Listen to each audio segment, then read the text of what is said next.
In the world of filmmaking, there are few names bigger than Christopher Nolan. His unique crafting of storytelling has set a generation to expect nothing but brilliance from his films, and he almost always delivers.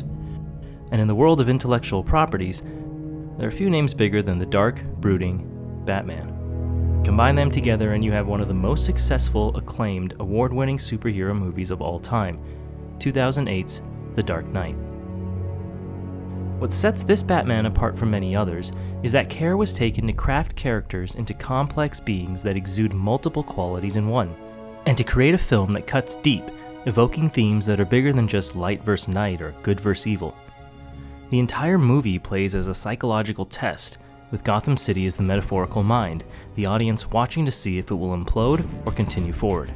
And in fact, the three parts of the human psyche postulated by one of the most famous psychologists of all time are represented by the trio of Batman, the Joker, and Harvey Dent. This is the Freudian Knight.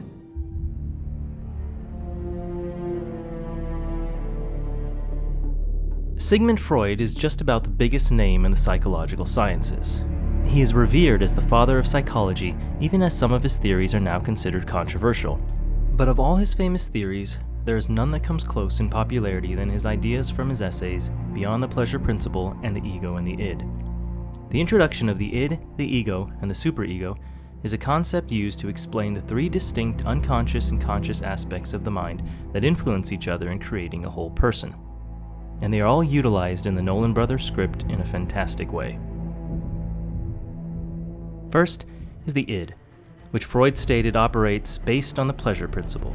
It is demanding for instant gratification, it's impulsive, primitive, and can be aggressive and lustful. This is what we are born with. Typically shown as the devil on the shoulder, it isn't that it is inherently evil, but that its disregard for objective morality lends itself to make decisions which can be seen as complete chaos. The Joker is the disruption in the system of Gotham. He's impulsive, he's dangerous, and he operates as an agent of chaos. His mannerisms, his clothes, even the smeared makeup on his face, all represent the disharmony that Nolan wants to showcase on the outside. But where he is created with complexity is where Nolan really makes him shine. Me? While Freud states the id knows no morality, the Joker operates with a subjective moral compass, different from societal norms, and his actions are not without reason. This makes him much more dangerous and cunning. His entire goal is not for monetary gain or sensual delight like the other criminals of the city, but to portray the hypocrisy of society as we know it, and to dissect and ultimately destroy the moral code society has created. In his view, society is set up to serve those it wants to, and all others are expendable. He wants to be a representation of showcasing how thin a thread society is hanging from, and he sets up examples throughout the movie to show this.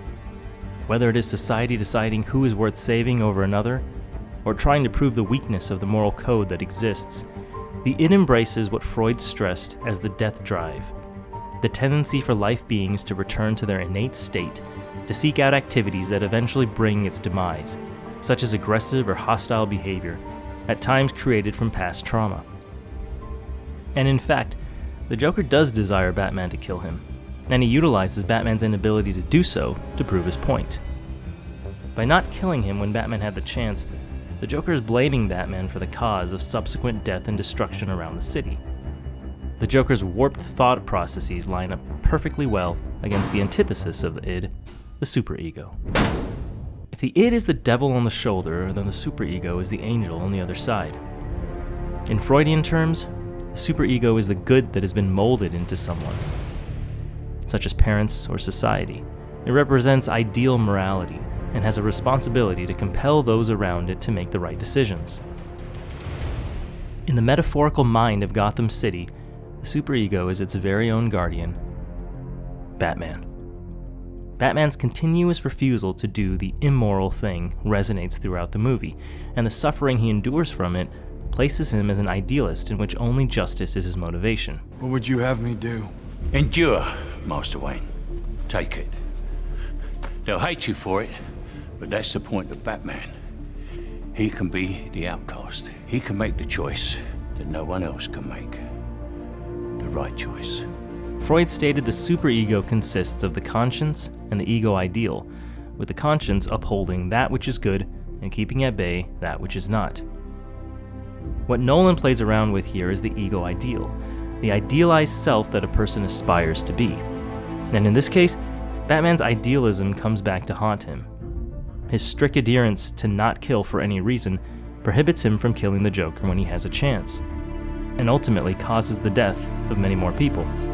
Nolan brings to light Batman's struggle with which morality represents justice, and in doing so, perfectly captures a superego who breaks with his own moral code at the end of the film, when he goes against his own ways, and brings about the demise of the ego itself, Harvey Dent.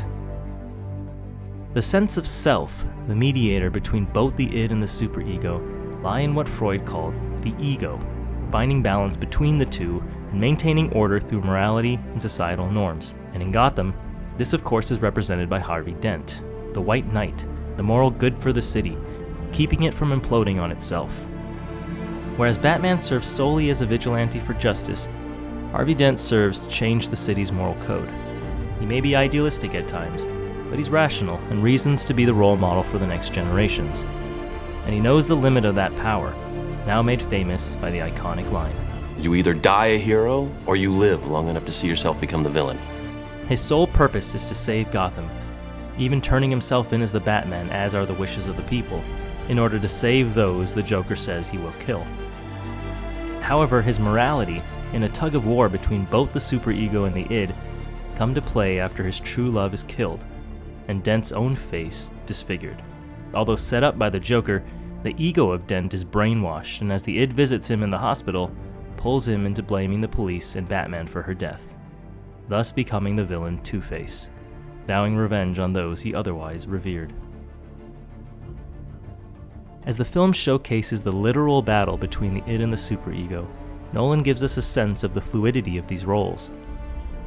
While Batman saving the Joker from dying shows his moral, incorruptible stance, out of some misplaced sense of self-righteousness, the Joker takes pride in knowing he was able to corrupt Dent and fracture the ego into pieces.